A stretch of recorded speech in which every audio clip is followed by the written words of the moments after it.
There we are, and here we are, and it's a Monday, and a lot has happened over the weekend.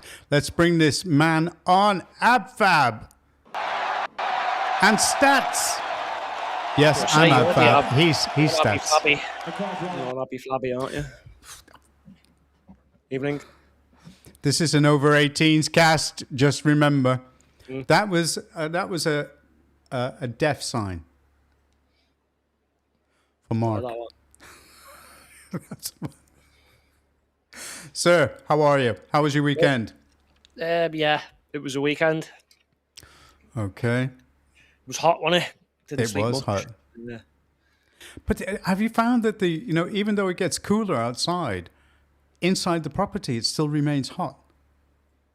It was nice outside, but it was horrible in here. Oh my God. Never again. Okay, well, that's it. Well, our cast tonight, okay, our main story of the evening is going to be, has the king betrayed the Constitution? And is Labour avoiding a general election? I'd go with that. I mean, we've got lots of other things in between because there's people very unhappy in the country. Some people are leaving, and they're given the reasoning for it. So we'll talk about it. But let's. People can leave, but it's not the right people we want leaving. No, that's true enough. That's true enough. And we've got the people coming in. Sorry, but not good. Anyway, let's kick off with something a little bit funny. This is my favorite American guy, Thought Plunge, I think is his name. This guy is just fantastic. I like him.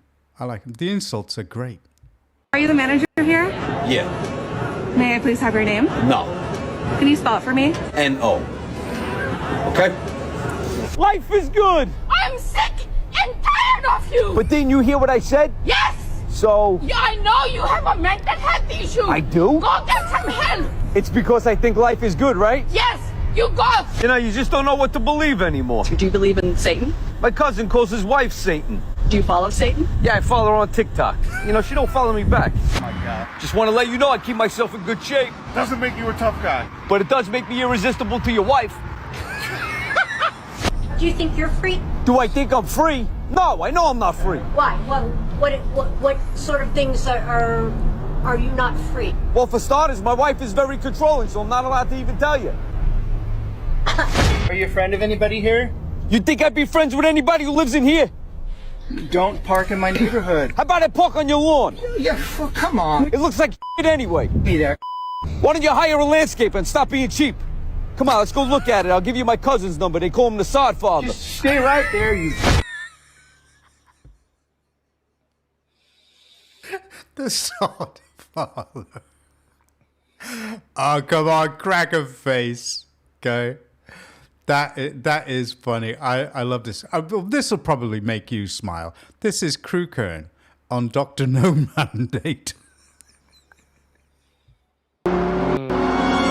Can't slow down now. Kimi won't be impressed if I am late. Kimi. Get in, Kimi. That's an AI, isn't it? AI can't pronounce Kimi, can it? We need to head straight into the sea, where Dr. No Mandate has a secret base. Dr. No Mandate must be stopped from unleashing mascara Marxism on our country.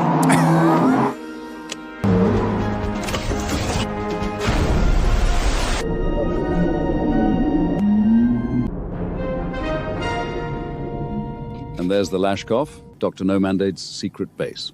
We're on His Majesty's secret eyelash service. James Bond is approaching Pint Jaws. Do something! Leave it with me, Dr. No Mandate.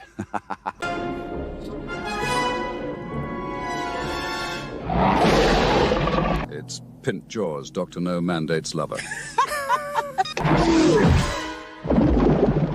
He needed a holiday.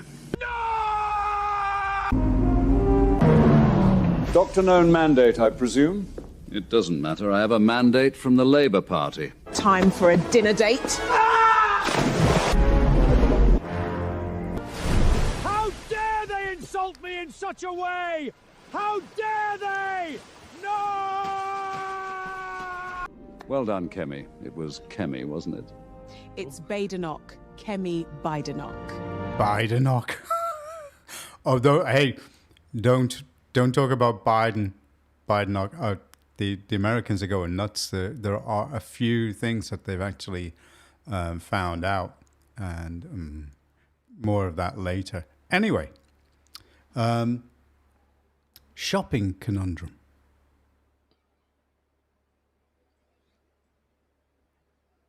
Okay. I just wanted to say something. This is the same over here, and this is crazy. Listen to this.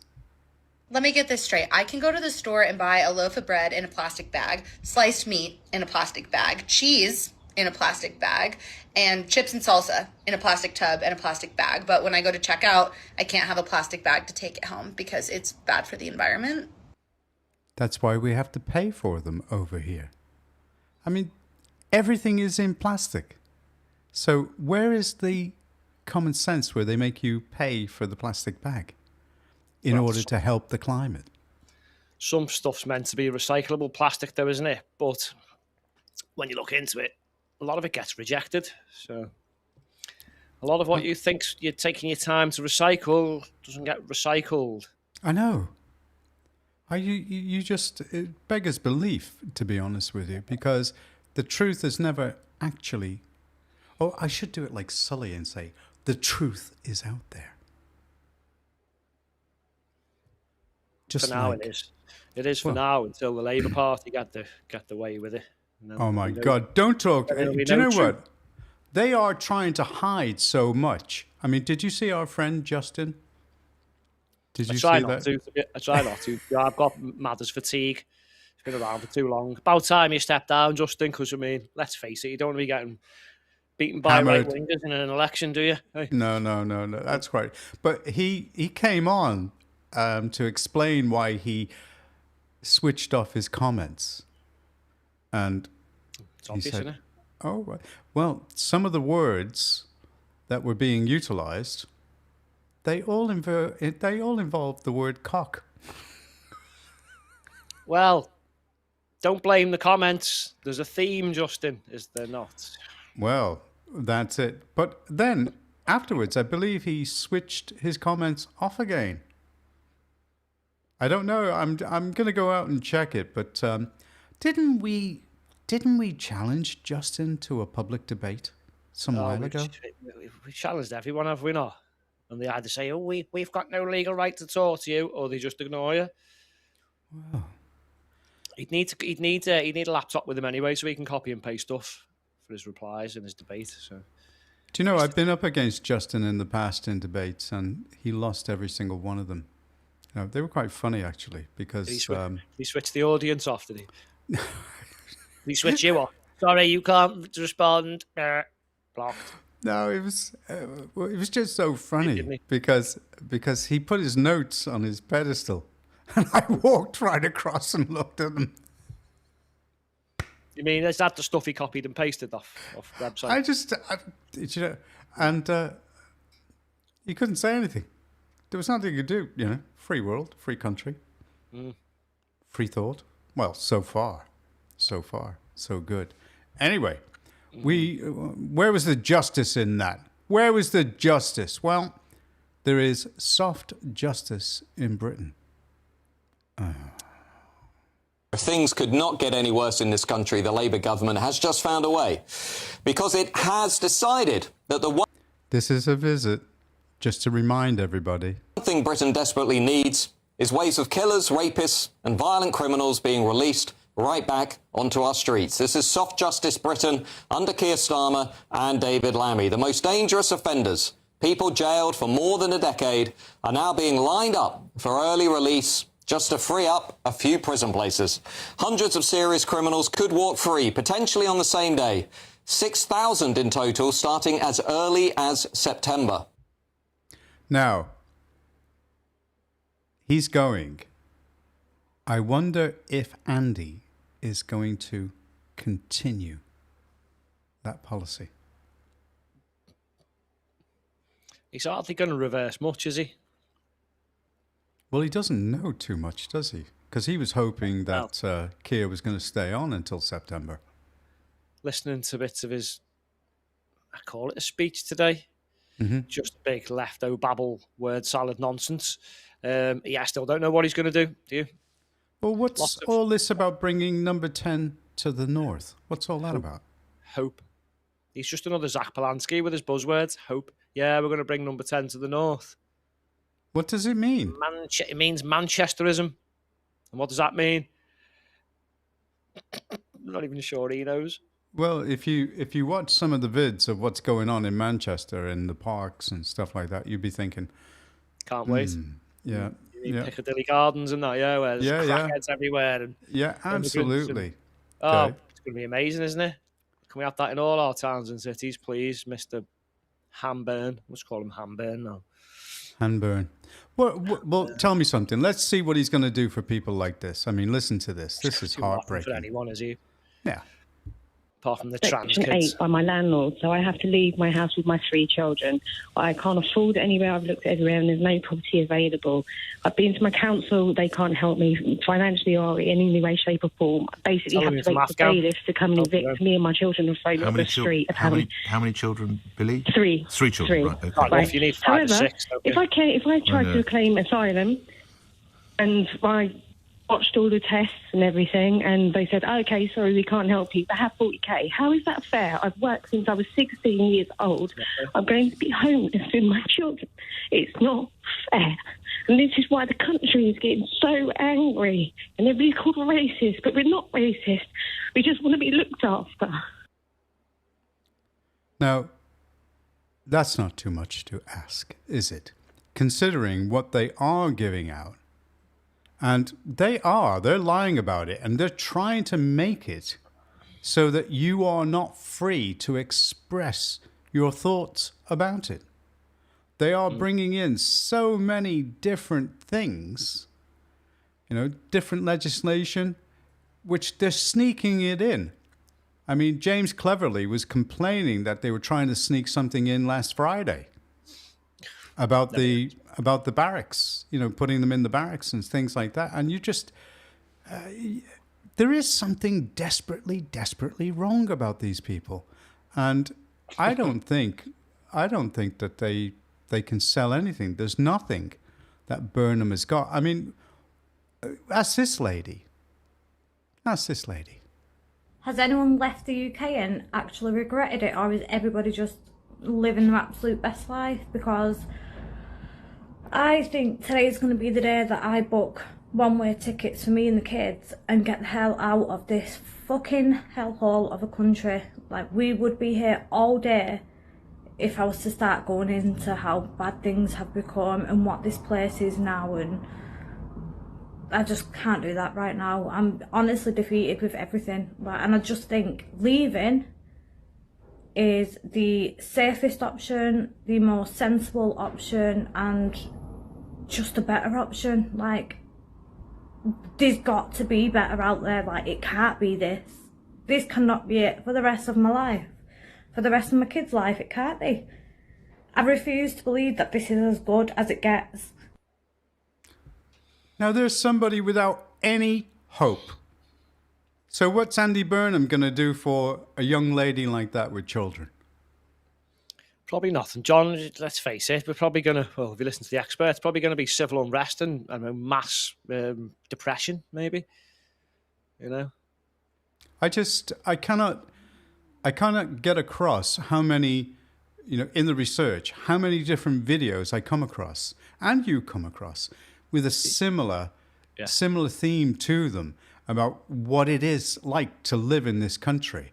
And I've never seen so many. I mean, obviously, social media is more accessible these days. Yeah. But I've just never seen so many people complaining about so much stuff. Yep. And here's one which will bite at you, and I need you to explain and tell us your thoughts on this one. This is the Conversion Practices Bill. Now, this is going through, and there's another one there, another bill going through called the Legacy Bill, which is about being able to attack soldiers for their deeds in the past, for their country. And that's going through at the moment. And boy, is that going to be contentious. I know that parties like the DUP are going to be fighting really hard against certain aspects of that bill. It's wrong. Anyway, conversion practices bill.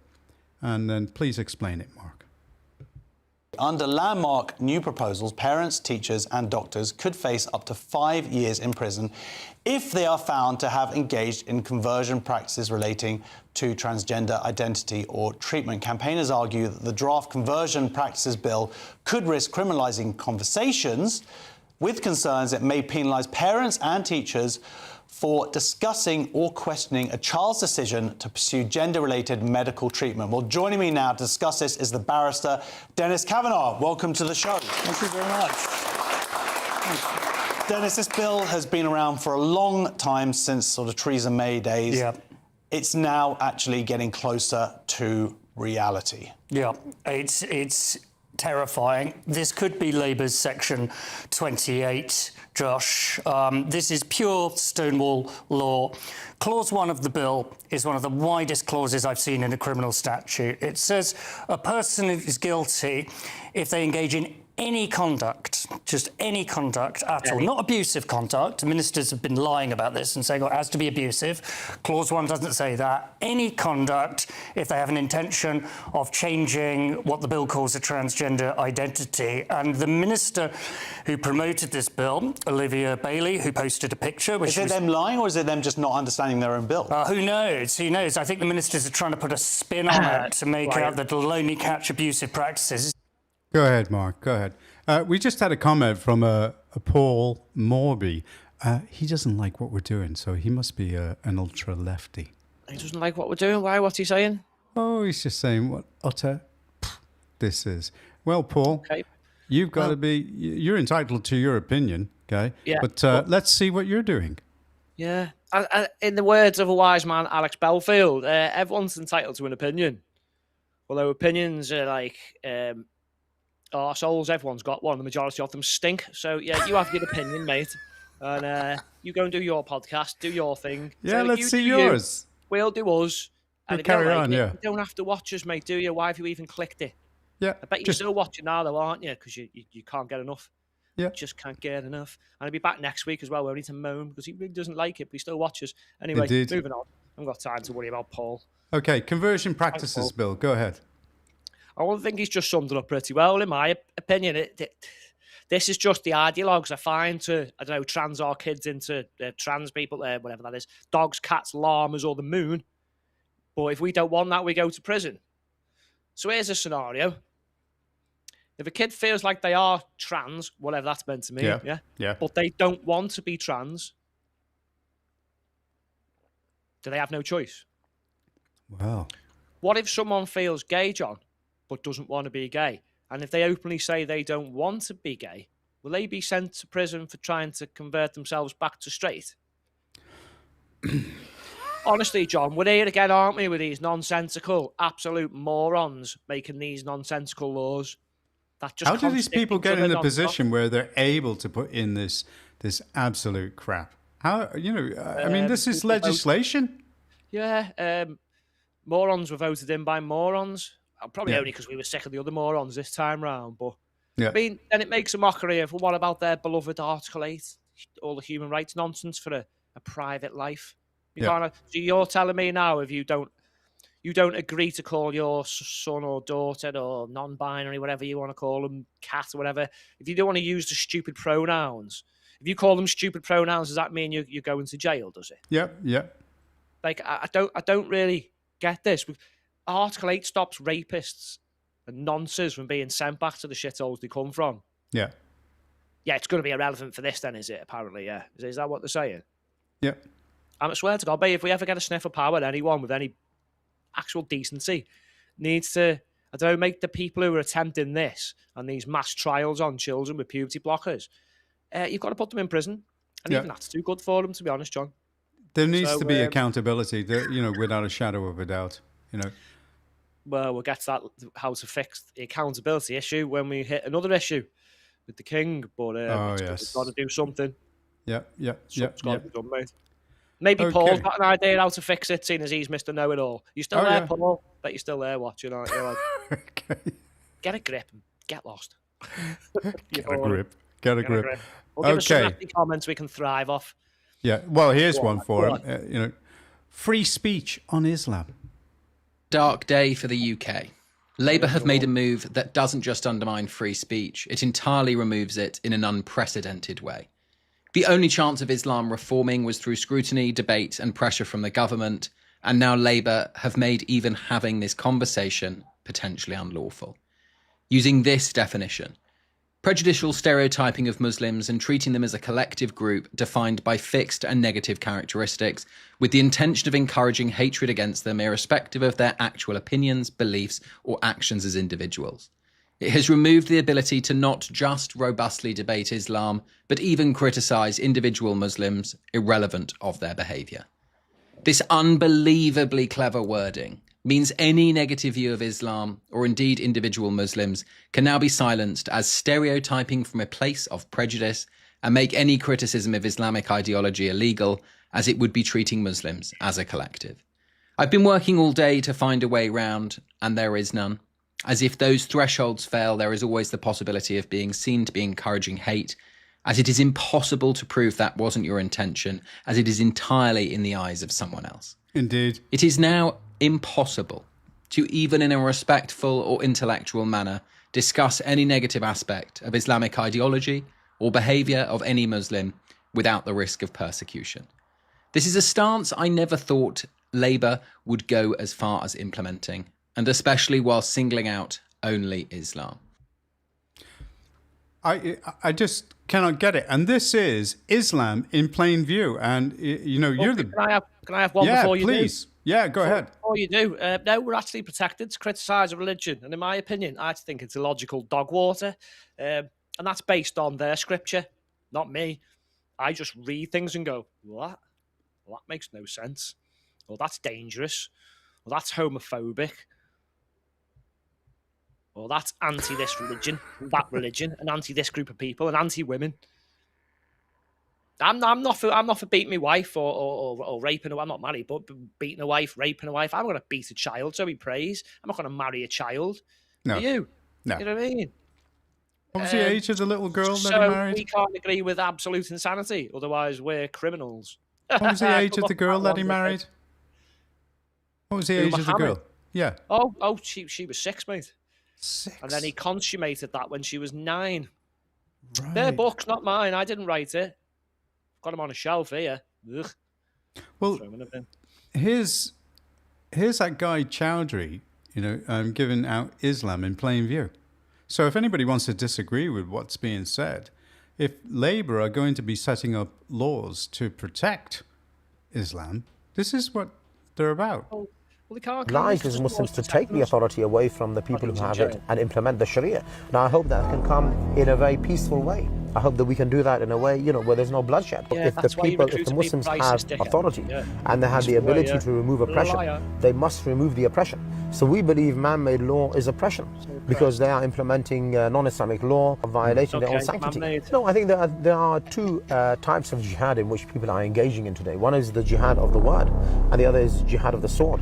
So in Britain, we are engaged in the jihad of the word. And, it's as important to remove the ideological foundation and, if you like, the pillars of Western civilization, like democracy and freedom and secularism, and to expose them and to bring back people to worshipping the one true Lord, which is Allah.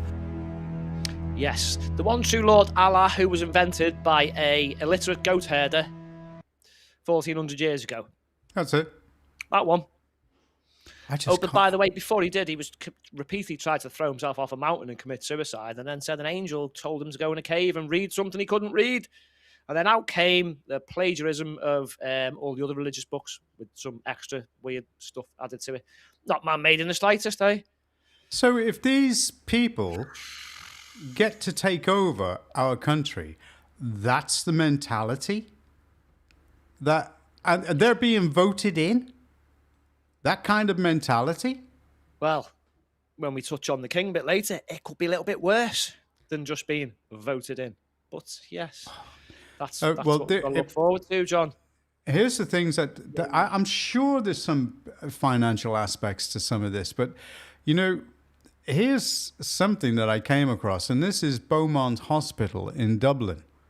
And listen to this corruption. I mean, this is just unbelievable. 6.2 million euro, no public procurement, and no declarations of conflict of interest. That's what we learned at the Public Accounts Committee this week. Ms. Coyle, so 1.5 million euro was paid to this company in 2024. Do we know the total value of monies that was paid to this company? The total is 6.2 million. So this company received 6.2 million. Of that 6.2 million, how much of that was procured? The public procurement. Help me. Was any of it subject to public procurement of the 6.2 million? No. So 6.2 million euro was given to this company with no public procurement, and there were no declarations. So can I just ask, when you say you're making an unreserved apology, what are you making an unreserved apology for? Are you making an unreserved apology for the 6.2 million euro, no public procurement, no declarations? Just clarify to this committee, what are you apologising for? Apologising for the failures in governance within the hospital. I'm apologising for the gaps that we had in our internal controls. Let's be clear, public hospitals cannot pay millions to companies run by their employees with no transparency, no declarations of conflict of interest, and no public procurement. Now, tell me that isn't going on in this country. Of course it is. Right? Look at that COVID nonsense, mate. She should be apologising for the gap between her ears, mate. There's literally nothing there, is there? No, these people. They've been found out. 6.2 million just paid out to the employees. I mean, that's fraud. Those people should be prosecuted by the police. And yet what's happening here is no accountability. Now, if you think that is any different, check this out with HS2. And this is with Nick Ferrari. Supplied the exact same order 3 times to the exact same HS2 site because each time the deliveries arrived, they have lost it. No. It's a 43 tons of material each time. 43 tons. It's an entire lorry that has to be unloaded on site with a crane. Well, lose is a bit of a euphemism, isn't it? No. I have had, being in the industry so long, you sort of get to quite good working relationships with contractors and managers on site. Of course. And I have physically had them ring me up and go, Gareth, I won't use the language they use, but No. Gareth, we have Thank you. lost the order.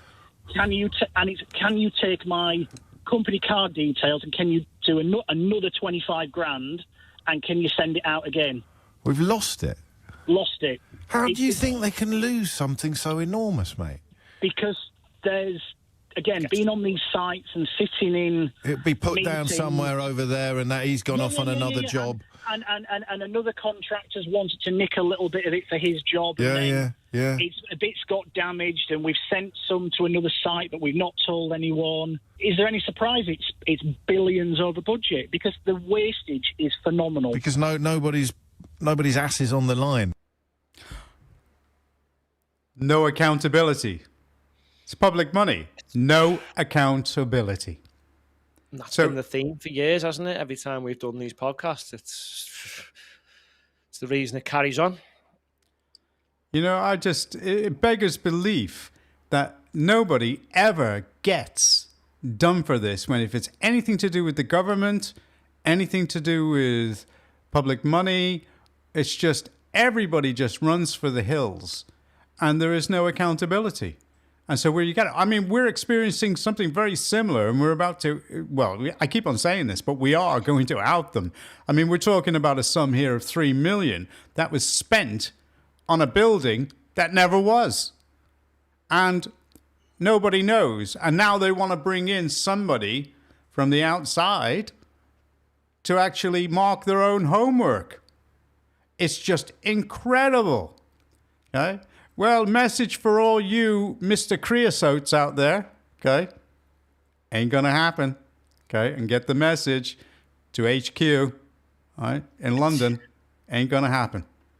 John, if we could get a figure on all the money that was just lost, stolen, wasted. Oh, yeah. I mean, they've got like 25k there, and we can find a few million here, and someone can find a few million there, and you go back to the lockdowns and the PPE, and there was millions and billions going there, and it never ends, does it? Public money, it's just going to be a constant flow, so it doesn't matter. We'll fill the gap because there'll be more down the line, and then there'll be more down the line. Oh, hang on, there's going to be no more down the line. Oh, tell you what, let's ship off the third world here. Right, we're going to have more money now. Oh, that's it. Okay. Well, listen, you hit the nail on the head. This is what Steve Miller, the policy advisor at the Homeland Security, listened. I mean, you know, we know that Bolton has been put in prison, former defense advisor. He's got 5 years for mishandling sensitive information. But Stephen Miller. Well, Steve Miller, listen to what he had to say over in the States. Here we go. It for your audience perfectly, Sean. This was not a loophole. The Biden administration, Secretary of Homeland Security, Alejandro Mayorkas, devised a scheme to fly illegal aliens into the country and then to escort them en masse across the border by the millions, and to give them something known as parole, which gives them a work permit, which gives them a social security number, which gives them access to the voting booth. This was the plan all along, to get them here illegally so they can get free government benefits, get hooked to welfare, and be able to participate in American elections. This was an attack on democracy by the Democrat Party.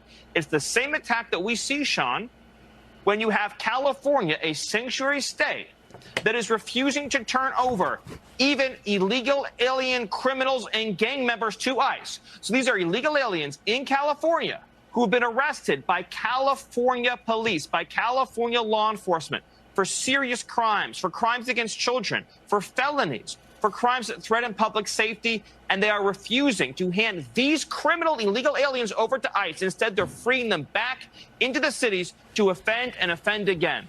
By any definition, what California is doing is criminal. It is a violation of our laws. It is one of the most heinous things that I have seen in my entire...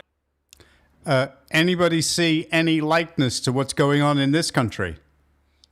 It sounds a lot worse, mate. I thought we had it bad with like the Africans and Asians. They've got aliens. Aliens. I'm not going to let them vote. Are they shapeshifters because they look like Mexicans? Well, yeah. On a serious note.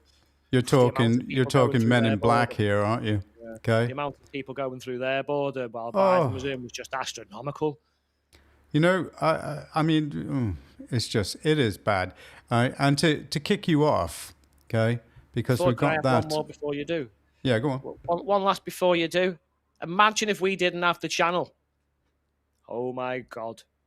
Yeah. If we had land borders with all them countries, we'd be in serious trouble right now. Not that we're not in serious trouble. Well, we are, but I just think if you could just walk across our border for the last 10 or 15 years, we wouldn't have much left now. You know, and some of these people, you know, are involving themselves. I mean, there is no doubt, you know, that there are things going on. And I just want to make sure that, you know, everybody catches this. This was Lucy Powell, right? And she was grilled on a general election. Now, I was a bit surprised because this was our lady standing in for Laura Koonsberg. But check this out. I want to ask you about something that you put on Facebook when Liz Truss resigned. Conservative Prime Minister resigned on the 20th of October 2022 after 49 days in office. You posted, "Let the public decide the next Prime Minister, general election now." Do you want a general election now so the public can decide their next Prime Minister? Well, I think we were in very particular times after Liz Truss had crashed the economy, making big decisions that had nothing to do with what was in the Conservative manifesto, and we were all paying the price for that almost instantly in higher mortgage rates and all of that. The principle is the same, isn't it? I don't think it was quite the same. Well, the principle is the same. Let the public decide on the next Prime Minister, you wrote. So that situation could apply to now. Do you want the public to decide on the next Prime Minister now? No. We live in a parliamentary democracy where the Prime Minister is chosen by MPs. That is the situation that we're in. You didn't say that in October 2022. No, that's right. What we had then was two prime ministers in less than 2 months, one of whom came along and didn't listen to anybody around her. The big institutions that support this country took some big decisions for which every single one of us paid a very, very heavy price in inflation. And we're not paying a going through the price roof, now, and our Lucy. mortgage rates going through the roof. Well, after a real period of huge disruption. So you don't think there should be a general election now? Different time. Is that not hypocritical? No, I don't think it is, because I think what people actually want to see now is us getting on with the job, delivering on the manifesto that we were only... Dream world. They live in a dream world, John, aren't they deluded? They're so disconnected. Which people? They're so disconnected. It's not funny. They're not feeling exactly what's going on out there. They do not know and they do not understand. If they called a general election, they would get thrashed. The only problem is that, has Reform and has Restore got the infrastructure to be able to do it? I know that, and we've had this argument before, I know that the Conservatives have got the experience, but nobody wants the Conservatives back in control again because they're the ones that facilitated this. And Liz Truss wasn't such a bad lady. I mean, she had some great economic ideas. That's what I mean. They're never going to fix it, because as soon as someone tried to do a little bit of conservatism, they went, "Whoa, that was it. Coup. Now there's another one here, isn't there, with Mine Starmer being booted out. That's it. Like, just these people, like, fair play to, what's her name there, Victoria, whatever. Keep reminding these people, well, you said it, every time the Conservatives change leader, we want a general election. You've got no mandate. Blah, de blah, de blah. And now it's different times. John, it's different times, isn't it, now? You mean Labour? Just what excuse? You don't want to do it. You don't want to lose. Yeah. Different times, mate. Different times. Because Rishi tried it and it backfired. Yeah. That's why they don't want to do it. Yeah. Because Andy Burnham's useless. Oh, they know it. They're going to find it out. Okay. Well, we're going to move on to the main story. We just wanted to make sure that they knew that. Can I have one? Before you do. Go on. Right. Where's he moving? Number 10 to Coronation? I don't know. All right. It's probably going to be Oxford Road in Manchester. He's going to put it next to the Rovers' return. Isn't he? Then he can go for a pint. Yeah, no. And who's going to be Blackrod? Who? Blackrod. I've got no idea what you're talking about. They shouldn't have any discrimination at all. It shouldn't be called Blackrod. It should just be called Big Rod. I've still no idea what you're on about. So. Well, okay. Well, moving on. Moving on. Right, here we go. Nick Tenconi, quick one as we get onto this commentary about the king, and is he betraying his subjects? Very disappointing to see the king further neglecting his duty as defender of the faith to once again pander to other religions. By describing Britain as a multi-faith nation and not a Christian one, he has publicly undermined Christianity at a time when people are returning to the faith in record numbers. The king would do well to remember it is our Christian faith which is why he is sat and all of his ancestors have sat on that throne. If the king or his advisors are watching this, let me make one thing very clear. Appeasement doesn't work with terrorists, and it doesn't work with people who are here to colonise Britain.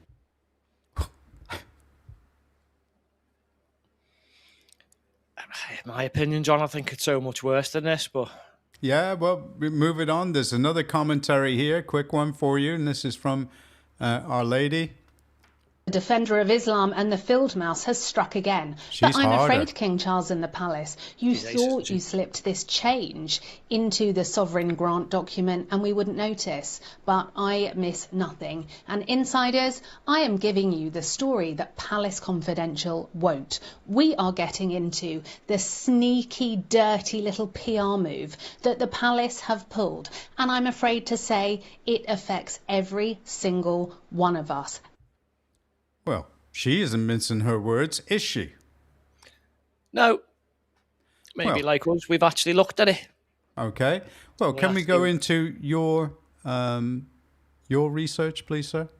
Yeah, go on, because I don't think anyone's gone into it this deeply, to be honest. Everyone seems to just think, oh my God, he's sacking up. We'll pause that one for a second. Everyone just thinks it's, oh my God, he's getting rid of Christianity. If he wants to be Muslim, I think it's a whole lot worse. So obviously, it's been reported that he's changed his role description to state this, that he protects the space for faith within the multi-faith nation. And that comes after his title of, obviously, head of the Church of England. So the previous description was the head of the Church of England, defender of the faith.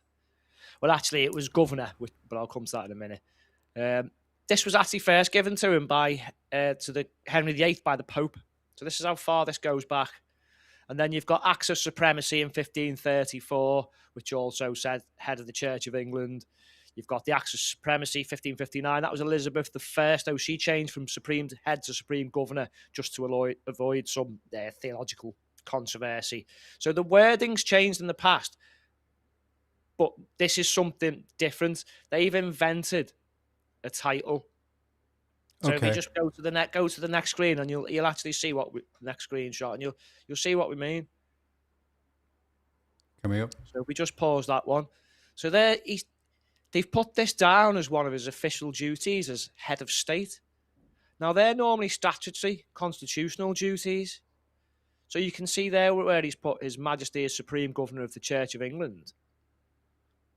But they've added this, and protects the space for faith within the multi-faith nation. What's that? It's an invented title, John. Now, when we go through this, remember where he's put it now? He's put it as part of his head of state duties, which should be, it gives it an illusion that it's constitutional. Well, it's not. It's this new woke fantasy role they've given him. Yeah.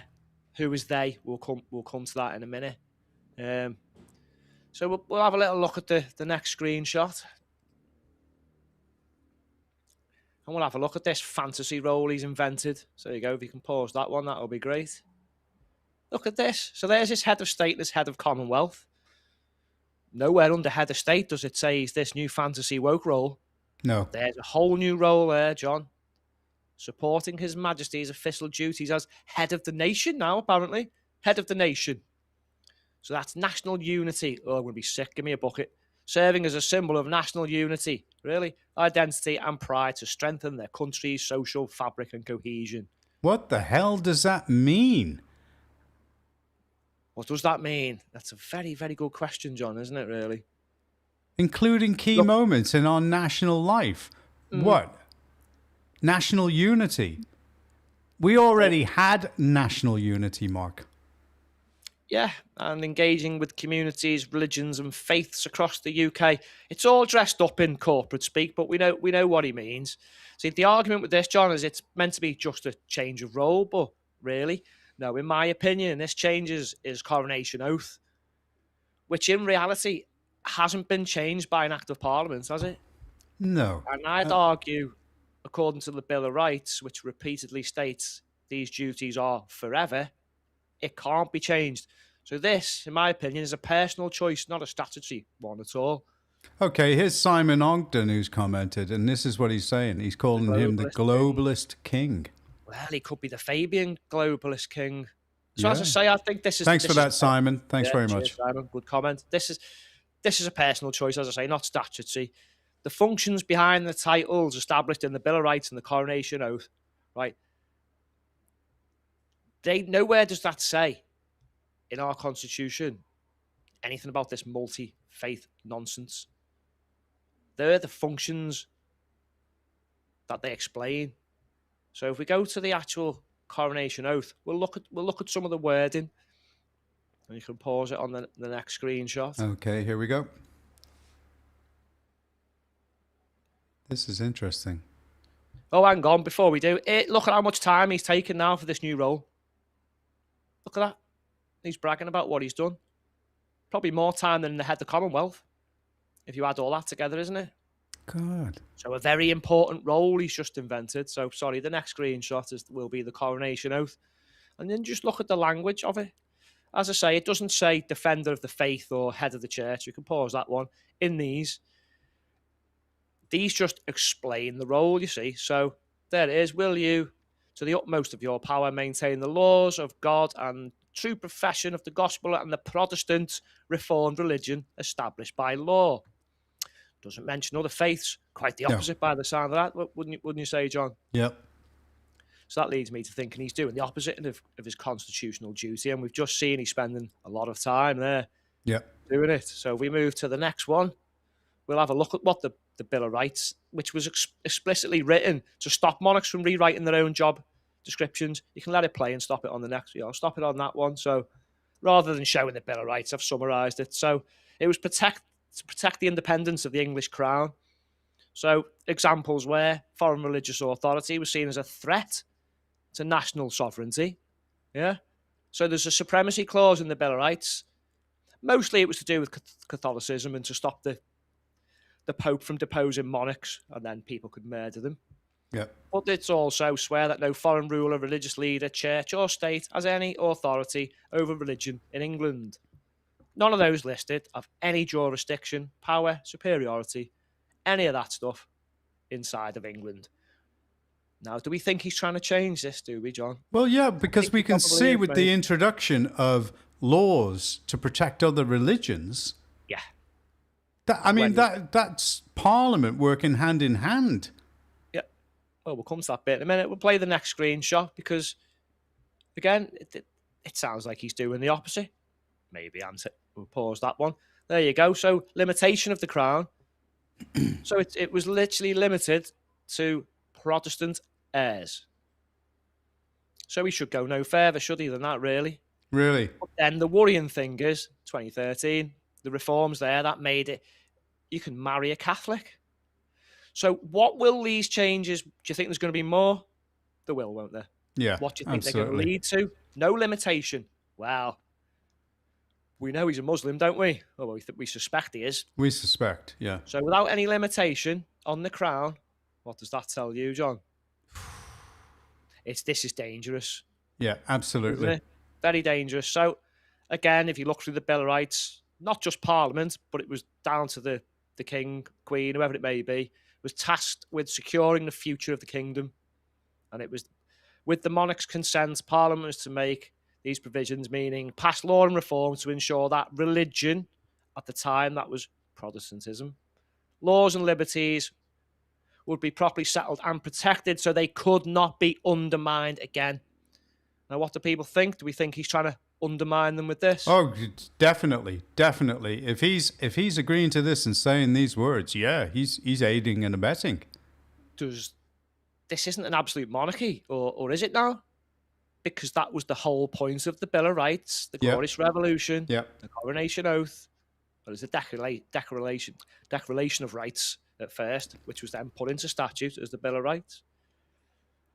Who's done this then? Because the King seems to be getting the blame, doesn't he? Who's written it? Should we move on and we'll pause that one and find out? Interesting. There we go. If we pause that one, who actually wrote this report? Lauren was right. It was stuffed into a report about the King's finances. Big announcement about his finances. Hidden. Yeah, a little couple of paragraphs in there. It wasn't an announcement. There was no public announcement of his change of role or his constitutional duties. But if you look at it, the report was prepared and published by the royal household, specifically under the authority of, we'll come to this guy in a minute, the Keeper of the Privy Purse, that's the King's chief financial officer, the royal household finance team, and royal trustees. Who are the royal trustees, may you ask? Oh, there they are there. Number 1, Fabian. Number 2, Fabian. Not sure about number 3, but we'll come to it in a minute. Does this smell of... Ooh, it smells like communism, doesn't it? Slowly but surely. 2013. Now. Another 5. Another 10 years. Anyone can be king. Any religion. Muhammad can be king. Then we're screwed. So they've signed this off in Parliament. It was the Treasury who handed this over. Last screenshot, I think we're on now. Coming right up. So here we are. This is the guy. We'll pause that one. I think that's the last one. So the current Keeper of the Privy Purse is James Chalmers. Oh, Mr. Chalmers appears to be anonymous, incognito. That's great. They don't want you to be anonymous on social media, but you can decide, in my opinion, constitutional changes to the King's role, and you can hide. Who That's the brilliant, hell isn't are it? these people to do that? Is he another Fabian? If Is he's he a not, Freemason? well, that's what I was just about to come to. Sorry. Are these people Masons? Are these people Fabians? Are they communists? We just don't know, do we, mate? That's what I mean. It was laid before Parliament by the Treasury. Now, Parliament, John, could reject it if it's unconstitutional, but guess what? They didn't. And there was no vote on this, as it wasn't a law change to his coronation oath, as it was in 1688, 89. Right. They were going to vote on his finances, but not on this wording change, because that could interfere with the constitution. So, I don't know. In my opinion, they've found a way to reframe the King's role without actually changing the law, John. Completely avoiding a vote, and more importantly, to avoid, I think, triggering a constitutional crisis. It's sly, and as Lawrence hinted at, this is a change. This is a change of public relations language, not the law. Jesus. How do we fix it? Bear with me on this one. We've spoke about this before, haven't we, mate? Yeah. So over years, I've said Parliament has had to wrestle power away from kings and queens for centuries due to their belief that they have some divine right to it. But now I think Parliament are the ones who are out of control in so many ways. So I think we need our own political revolution. I've said this before, haven't we? We've talked about it in detail, where the people now need to reign in Parliament because we're sovereign, not them. These Fabians have done way too much damage. So how are we going to do it? Well, I'm sticking by what I said because I'm not sure of another way. If someone else can think of one. That isn't violent revolution, that is. See, I think the king should be given a new Bill of Rights. We need to modernise the language. We definitely need to add penalty clauses with statutory offences. We need to insert modern accountability.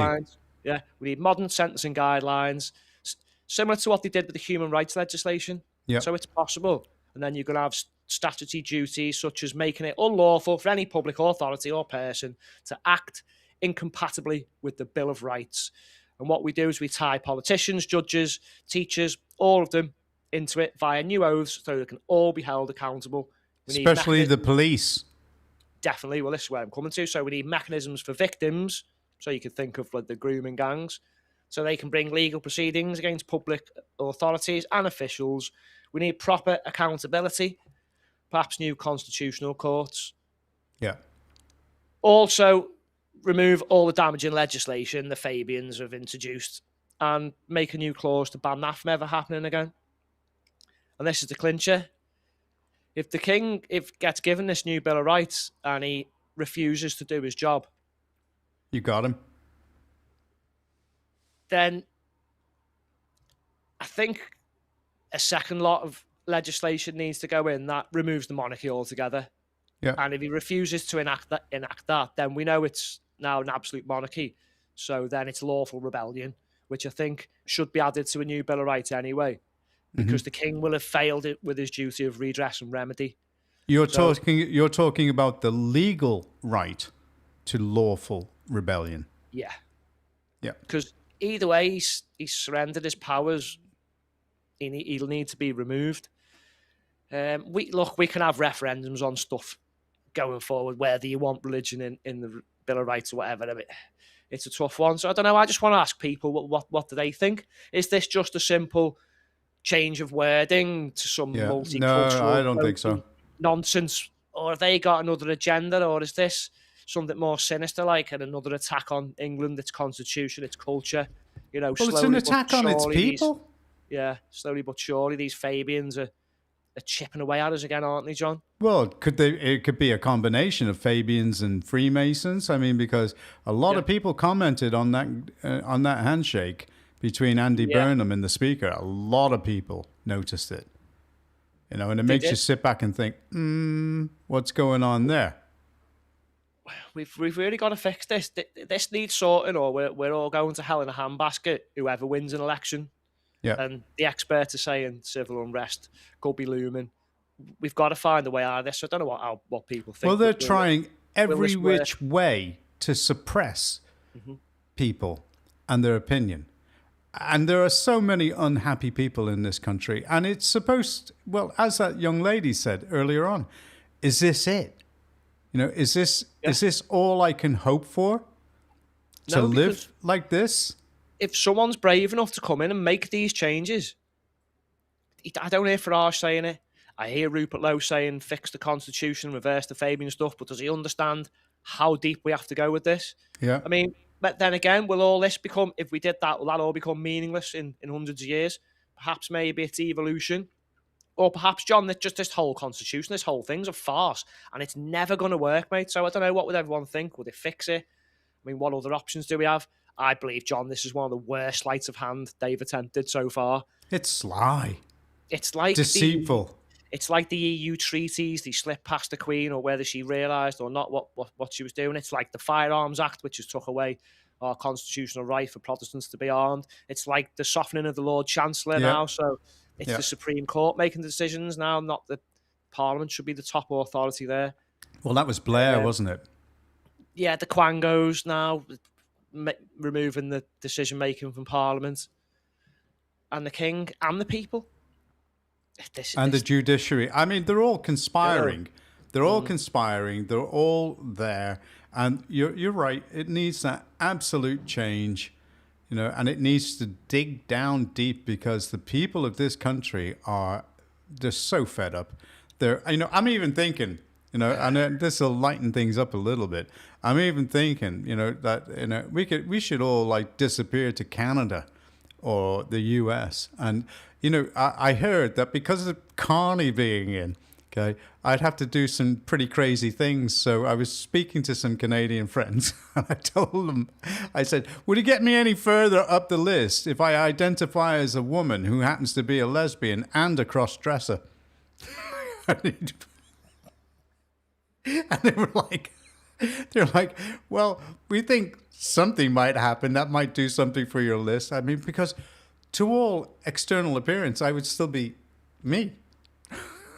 I'd probably be a very popular lesbian. I don't think it'd go down well with my wife and me calling myself that, but you know, there you go. So anyway, I want to say thank you so much for that in-depth explanation about what's going on. And yes, it is serious. There's no two ways about it. I think it is, John. It could be another little wokey push of language to try and, I don't know, it just seems far more serious to me that he can just invent a role when all his other roles are meant to be constitutional roles. But anyway, what does everyone think? Apart from Paul, because he's got turd for brains. And if you're still there, Paul, your snotty comment, thanks for tuning in and giving us a view. And may as well give us a like while you're still here, aren't you? Bet you're still here, aren't you? Well, we're going to be slightly different this time, and we're going to end on an old school joke from one of my favorite comedians, a fella called Simon Evans. And this guy is funny. And this is so what's the word? Not politically correct. You mean normal?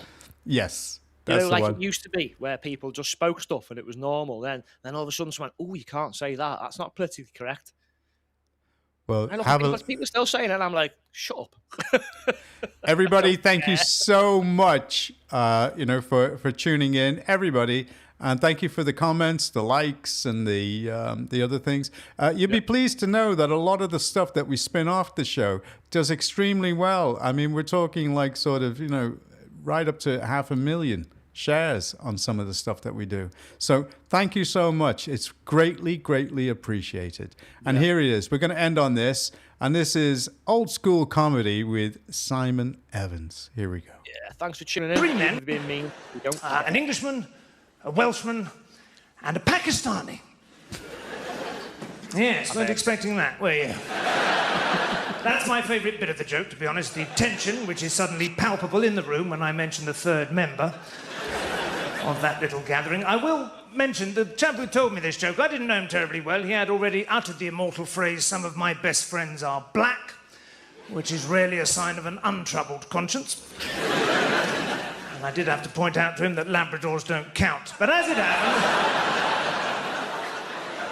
happened, I think he was in the clear on this one. Anyway, you be the judge. 3 men, English, Welsh, Pakistani. These 3 congregate one morning, innocently enough, in the maternity ward of their local hospital to collect their newborn sons. The mood is one of joyous anticipation, from which we may reasonably deduce that they are first-time fathers.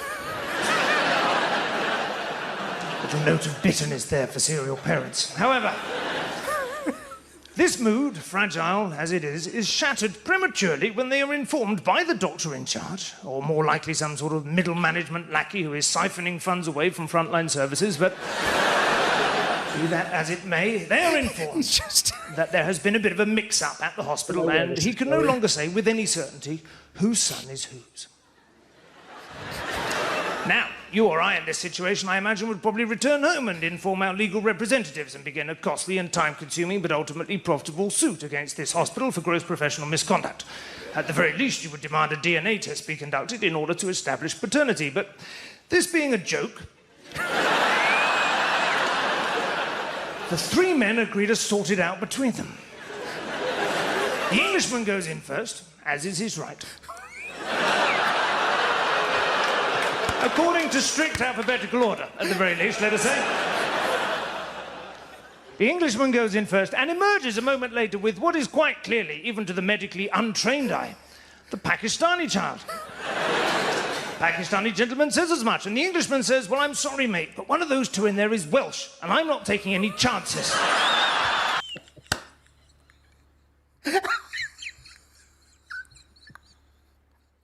Oh, my God.